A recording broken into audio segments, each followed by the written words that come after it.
ऐसी बहुत सारी बातें हैं जो लोग तब समझते हैं या सीखते हैं जब वो बड़े हो जाते हैं और बाद में वो ये कहते हैं, जो कि इस वीडियो का टाइटल है, काश मुझे ये स्कूल में पता होता। मेमोरी तेज करने का और किसी भी चीज को झट से समझने का ट्रिक आज आप जानने वाले हो और इससे आप पढ़ाई में टॉपर बन सकते हो और आप किसी भी चीज को झट से समझ पाओगे। बहुत मजेदार होने वाली है ये वीडियो, इसलिए पूरा जरूर देखना, नहीं तो बहुत जरूरी चीजें आप मिस कर जाओगे। पूरी वीडियो बस एक बार देख लेना। ऐसा अक्सर होता है ना कि आप किताबों को पढ़ते हो तो आप चाहे कितने भी मेहनत कर लो, पढ़ने की कोशिश कर लो, पर कुछ चीजें ऐसी होती है जो आपको कभी समझ ही नहीं आती। और किसी क्लास के टॉपर और कम मार्क्स लाने वाले में यही अंतर होता है, समझ का अंतर। असल में दोनों की बुद्धि यानी इंटेलिजेंस चाहे एक समान हो, पर फेल करने वाले को किसी चीज को समझने का तरीका नहीं पता होता और क्लास की वो घमंडी लड़की जो टॉप करती है वो समझने और याद करने के लिए जाने अनजाने बहुत सारे ट्रिक्स अपनाती है और वो कभी ये सीक्रेट्स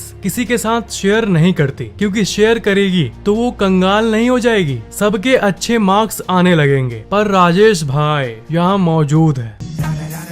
किसी भी नए चीज को जब आप सीख रहे हो या किसी कंसेप्ट को समझ रहे हो, तब सबसे पहली चीज नंबर 4, भूल जाओ। व्हाट? भूल जाओ? क्या भूल जाओ? ये भूल जाओ कि आपको पहले से क्या पता है। मतलब जिस चीज को आप सीख रहे हो तब उस चीज के बारे में आपको पहले से क्या पता है उसे भूल जाओ। अभी जो आप पढ़ रहे हो वो अक्सर आप उससे जोड़ने की कोशिश करते हो जो आप पहले से पढ़ चुके हो, इसलिए घौच पौच हो जाता है। और तभी एक वर्ड आता है, कंफ्यूज।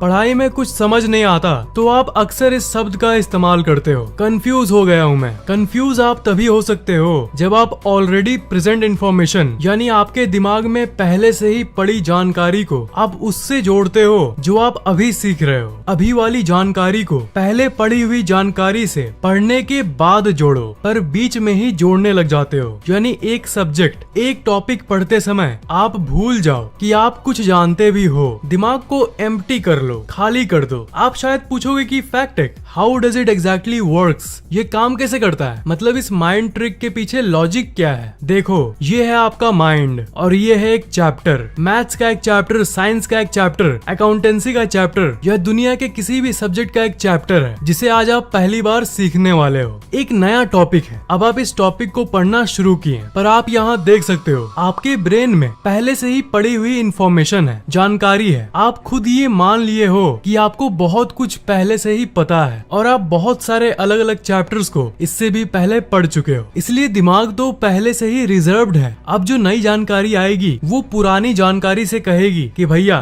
थोड़ा साइड होना। पुरानी इन्फॉर्मेशन कहेगी आ जाओ भाई आ जाओ, अच्छे से वेलकम करेगी क्योंकि जगह थोड़ी मोड़ी मौजूद है। पर कुछ मिनट बाद ही दिमाग पूरी तरह से भर जाएगा और जो नई इन्फॉर्मेशन आएगी वो पुरानी इन्फॉर्मेशन से लड़ाई करने लगेगी, ढिशुम ढिशुम, क्योंकि और जगह बाकी नहीं होगा। और यही वो कारण है जिसके चलते आप नई जानकारी को नहीं समझ पाते हो और उस ढिशुम ढिशुम में कई पुरानी इन्फॉर्मेशन भी नष्ट हो जाती है। इसलिए आप कभी कभी ये कहते हो कि अरे ये पढ़ने के बाद तो मैं जो पहले जानता था उसे भी भूल गया। मैं जितनी बातें कह रहा हूँ उससे आप रिलेट जरूर कर पाओगे। तो ये सब तो मैंने आपको समझाने के लिए दिखाया। ये पुरानी और नई जानकारी की लड़ाई एक्चुअल में आपकी एक सोच के चलते उत्पन्न होती है। इसका जड़ एक ही है कि आप ये सोचते हो कि मैंने पहले भी पढ़ा है और मुझे पहले से ही बहुत कुछ पता है। आपने तो ये जरूर सुना होगा कि जिसको अपने नॉलेज का बहुत घमंड होता है वो नई नॉलेज को ग्रहण नहीं कर सकता और जो इंसान सिंपल होता है वो बहुत ऊपर जाता है। इसका कारण वही है, घमंड नहीं करने वाला इंसान ये भूल जाता है कि उसे पहले से भी कुछ पता है, वो सिर्फ नई जानकारी पे फोकस करता है। पर घमंड करने वाला इंसान कभी भी नई इन्फॉर्मेशन को अच्छे से ग्रहण नहीं कर पाता। एक जरूरी बात मैं क्लियर कर दूं कि जब मैं कह रहा हूं कि भूल जाओ तब कई लोग पूछेंगे कि कहीं सच में हम पहले से पढ़ा हुआ नहीं ना भूल जाएंगे,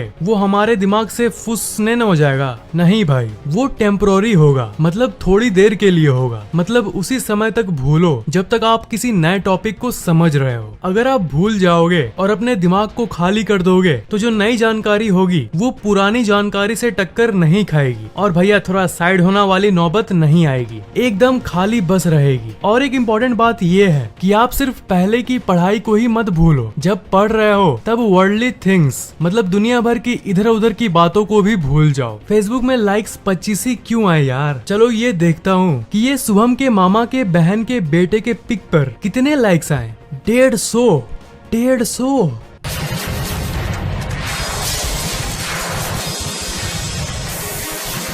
मतलब पढ़ाई के बीच में ये सब लाओगे ना तो हमेशा डिस्ट्रैक्टेड रहोगे, इसलिए भूल जाओ में ये भी शामिल कर दो। जब तक पढ़ रहे हो तब तक ये टेम्पोररी बेसिस पर भूल जाओ कि मोबाइल नाम की भी कोई चीज होती है। ईश्वर चंद्र विद्यासागर, इनका नाम तो आपने जरूर सुना होगा। इनका परिवार बचपन में बहुत गरीब था, इनके घर का तेल खर्च ना हो और ज्यादा दिन तक चले, इसलिए ये स्ट्रीट लैंप के नीचे पढ़ते थे। और आप मानो या ना मानो, इनके बारे में ये कहा जाता है कि इनकी फोकस इतनी थी कि एक बार सामने से बारात निकल गई और इन्हें पता भी नहीं चला, क्योंकि वो सब कुछ भूल गए थे। इवन इस दुनिया को भूलकर मानो किताब के अंदर चले गए थे। मतलब ये शक्ति है खाली माइंड की, एक ऐसी माइंड जो सिर्फ एक चीज पर फोकस करता है। अगर आप माइंड को खाली करके नहीं पढ़ोगे तब आप अपने दिमाग की पूरी क्षमता की सिर्फ कुछ ही भाग का इस्तेमाल करते हो। क्या पहले पढ़े हो उसे भूल जाओ, इधर उधर की दुनिया के बारे में भूल जाओ और इन दोनों के साथ साथ अपने लिमिटेशंस के बारे में भी भूल जाओ, मतलब अपनी हद के बारे में। हमेशा दुनिया जैसी कहती है हम वैसा मान लेते हैं। ज्यादातर स्टूडेंट्स के दिमाग में ये बैठा हुआ है कि मैं एक एवरेज स्टूडेंट हूँ और यही दिमाग में लिए वो पढ़ाई करते हैं और सिर्फ इसी एक सोच के चलते कि उनका दिमाग एवरेज है, सिर्फ इसी सोच के चलते उनका दिमाग सच में एवरेज बन जाता है। इसलिए आप भूल जाओ कि आप कैसे स्टूडेंट हो, आप सिर्फ जो पढ़ रहे हो उस पर ध्यान दो। ये करने से आपके अंदर इनफाइनाइट इंटेलिजेंस आ जाती है। जब आप अपने आप को एवरेज यानी नॉर्मल मानना छोड़ देते हो तब आपकी असल इंटेलिजेंस बाहर आती है। आपको पता नहीं किसने ये बता दिया है कि आपकी इंटेलिजेंस, मेमोरी और सीखने की शक्ति एक सीमित साइज की है, बिल्कुल आपके जूते की साइज की तरह। सच्चाई तो ये है कि आपकी पोटेंशियल की कोई लिमिट नहीं है। अगर आप ये भूल जाओ तब क्या भूल जाओ, ये भूल जाओ कि आपके अंदर कोई लिमिट है, उसके उल्टा ये मानने लगो कि आई एम लिमिटलेस, मैं लिमिटलेस हूँ, तब आप धीरे धीरे ऑटोमेटिकली एक जीनियस बन जाओगे। नंबर 3, पढ़ाई में हलचल लाओ। फैक्ट एक, पढ़ाई में हलचल क्या होता है? हलचल मतलब अपने आप को जगाओ। स्कूल का एजुकेशन सिस्टम कैसा होता है? टीचर आएंगे, लेक्चर देंगे और चले जाएंगे। वो बस ये कहते हैं कि इन्फॉर्मेशन को दिमाग में भरते रहो, एक घोंचू की तरह। इसलिए ये पढ़ाई बोरिंग है, कोई हलचल नहीं होती है इसमें। ऐसा लगता है कि बच्चे जबरदस्ती पढ़ रहे हैं, मतलब प्रैक्टिकल नॉलेज की कमी है। मुझे अपने स्कूल लाइफ की एक घटना याद है। मैंने एक बार थोड़ा हाई लेवल का क्वेश्चन अपने टीचर से पूछ दिया था। तब उस समय टीचर ने मुझे रिप्लाई किया कि बेटा ये सिलेबस में तो नहीं है तो क्यों चिंता करता है। पर यही चीज ना बच्चों की क्यूरियोसिटी को मार देती है, जानने की इच्छा को मार देती है। हलचल लाओ। कोई क्वेश्चन का आंसर अगर स्कूल में नहीं मिलता तो उसे इंटरनेट पर पढ़ने की कोशिश करो, थोड़े जोश के साथ पढ़ो, क्योंकि हर सवाल का जवाब इस इंटरनेट नामक तिजोरी में मौजूद है। अगर ट्रेडिशनल स्कूल के आउटडेटेड किताबों को पढ़ते रहोगे ना तो कभी आपको ट्रू नॉलेज नहीं मिल पाएगा। मतलब हलचल लाओ, पढ़ाई को इंटरेस्टिंग बनाओ, आपको खुद स्टेप लेना पड़ेगा। टीचर के बदले नहीं कहूंगा, टीचर भी जरूरी है। टीचर के बदले नहीं, टीचर के साथ साथ इंटरनेट पे भी पढ़ाई करना चालू कर दो और थोड़ा प्रैक्टिकल तरीके से पढ़ो, मतलब किताबी ज्ञान से ऊपर जाओ। नंबर 2, अपना मूड अच्छा रखो भावनाओं के जरिए। और ये सबसे जरूरी पॉइंट है, बिना अच्छे मूड के आप कुछ भी पढ़ा हुआ याद नहीं रख पाओगे। और पढ़ते समय आप अच्छे मूड के लिए क्या कर सकते हो, आप अपने पढ़ाई में फीलिंग्स को ऐड कर दो, भावनाओं को ऐड कर दो। देखना ऐसी बहुत सारी चीजें होती है जो आप कभी नहीं भूल सकते, क्योंकि उसके साथ एक बहुत स्ट्रॉन्ग इमोशन जुड़ी हुई होती है। एक ऐसा गाना जरूर होगा जो आपको किसी की याद दिलाता होगा, या कोई ऐसा स्मेल जो बहुत पुरानी यादों को अनलॉक कर दे। इसे नॉस्टैल्जिक फीलिंग भी कहते हैं। जैसे मैं जब विंडोज एक्सपी के इस स्टार्टअप साउंड को सुनता हूँ तो मुझे एक नॉस्टैल्जिक फीलिंग आती है उस समय की जब मैं पहली बार विंडोज एक्सपी को अपने पीसी में इंस्टॉल किया था। लगता है अरे वो क्या दिन थे। कुछ लोगों को नोकिया का रिंगटोन सुन के एक नॉस्टैल्जिक फीलिंग आएगी।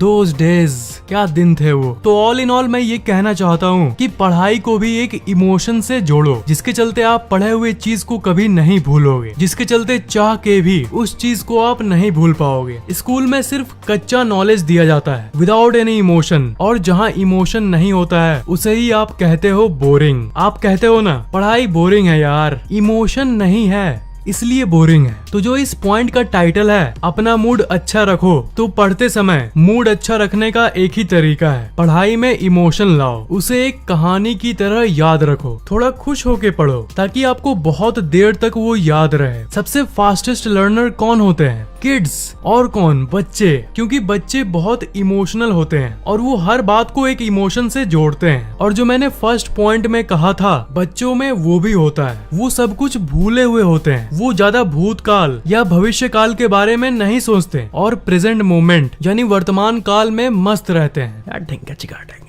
शर्लॉक होम्स एक बहुत फेमस कैरेक्टर है और उसे सबसे इंटेलिजेंट लोगों में से एक माना जाता है, पर उसे हमारे सौर मंडल का ग्रहों का नाम भी ठीक से याद नहीं है। क्या आप बिलीव कर सकते हो, एक जीनियस जिसे सौर मंडल के 8 ग्रहों का नाम भी नहीं पता, तो फिर जीनियस कहाँ से हुआ? पर आपको इसका असल वजह नहीं पता। असल में वो इतने स्मार्ट थे कि उनका दिमाग इररिलेवेंट इंफॉर्मेशन यानी वो जानकारी जो उनके काम की नहीं है उसको उनका दिमाग मिटा देता है, और आपका दिमाग भी यही करता है। बिना इमोशन के टीचर का लेक्चर आप सुनते रहते हो, इसलिए आपका दिमाग उसे आपके मेमोरी से तुरंत निकाल देता है। इंडियन क्रिकेट टीम एक मैच में कितना रन स्कोर करती है वो आपको एकदम अच्छे से एग्जैक्ट याद रहता है, क्योंकि हर मैच में एक धक धक का मोमेंट होता है। लास्ट ओवर में इतने रन चाहिए, कौन जीतेगा? तो देखो यहाँ पर कितना इमोशन, भावना इन्वॉल्व्ड है। इसलिए पढ़ाई को इमोशन के साथ, खुश होके करो, इमोशन के साथ करो, ताकि पढ़ा हुआ आपके लॉन्ग टर्म मेमोरी में जाए और आप हमेशा के लिए याद रखें। Number 1, occasional revision. आप कहोगे रिवीजन तो हर कोई करता है, इसमें क्या खास बात है? पर यही तो प्रॉब्लम है, जानता हर कोई है पर ज्यादातर स्टूडेंट्स ओकेजनल रिवीजन यानी दोबारा पढ़ने को उतना सीरियसली नहीं लेते। जो मैंने आपको थोड़ी देर पहले बताया कि आपका दिमाग उन चीजों को ज्यादा देर तक याद नहीं रखता जो आपके लिए जरूरी नहीं होता है। इसलिए जब आप किसी पढ़े हुए चीज का रिवीजन करते हो, मतलब उसे फिर से पढ़ते हो, तो आपके दिमाग को ये सिग्नल जाने लगता है कि ये चीज आपके लिए जरूरी है, तभी ना आप इसे बार बार पढ़ रहे हो, और इसलिए ये आपके लॉन्ग टर्म मेमोरी में उस चीज को सेंड कर देता है, और इसलिए आपको वो पढ़ी हुई चीज बहुत देर तक याद रहती है। इसलिए जिस चीज को आप ज्यादा दिन तक याद रखना चाहते हो उसे आप रिवाइज करते रहो, यानी समय समय पर उसे बार बार पढ़ते रहो, ताकि आपका दिमाग उसे इम्पोर्टेंट यानी जरूरी मानकर उसे लॉन्ग टर्म मेमोरी में भेज दे। हर टॉपर जाने अनजाने कहीं न कहीं इन टिप्स को फॉलो करता है, तो भूल जाओ, हलचल लाओ प्रैक्टिकल पढ़ाई के जरिए, मूड अच्छा रखो भावना के जरिए, और रिवीजन करो। यही वो 4 सीक्रेट्स हैं जो आपको एक जीनियस और एक टॉपर बना देगी। अगर आपने इन टिप्स को फॉलो करना शुरू कर दिया तो। और भी बहुत सारे सीक्रेट्स हैं दोस्त। क्या आप इस वीडियो का पार्ट 2 चाहते हो? नीचे कमेंट जरूर करना। इस वीडियो को लाइक करना मत भूलना और शेयर जरूर कर देना। और अभी तक सब्सक्राइब नहीं किए हो तो सब्सक्राइब जरूर कर लेना, और बेल आइकन को तो भूलना ही मत, उसे जरूर दबा देना।